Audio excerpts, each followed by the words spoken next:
શું આઈવીએફમાં પહેલા જ પ્રયત્નમાં પ્રેગ્નન્સી રહી જાય? અને જો પ્રેગ્નન્સી ના રહે પહેલા પ્રયત્નમાં, તો ભવિષ્યમાં પ્રેગ્નન્સી રહેવાની સંભાવના કેટલી?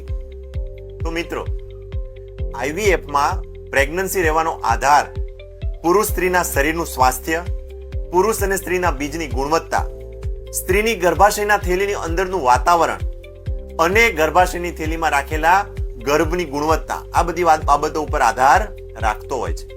જો આ બધી જ કન્ડિશન ઉત્તમ હોય તો ફર્સ્ટ એટમ્પમાં પ્રેગ્નન્સી રહેવાની શક્યતા છે 50 to 60%, સેકન્ડ એટમ્પમાં 80% અને થર્ડ ટ્રાયમાં cumulative pregnancy rate up to 99% હોય છે. બહુ જ ફેર ચાન્સ હોય છે પ્રેગ્નન્સી રહી જ શકે. હરિ આઈવીએફ સેન્ટર, હું ડોક્ટર રાજેન્દ્ર દેસાઈ, સુરત, ગુજરાતથી. તમારી ખુશીઓનું ઠેકાણું, તમારા સંપૂર્ણ પરિવારની ખાતરી. આજે જ કનેક્ટ થાઓ હરિ આઈવીએફ સેન્ટર સાથે.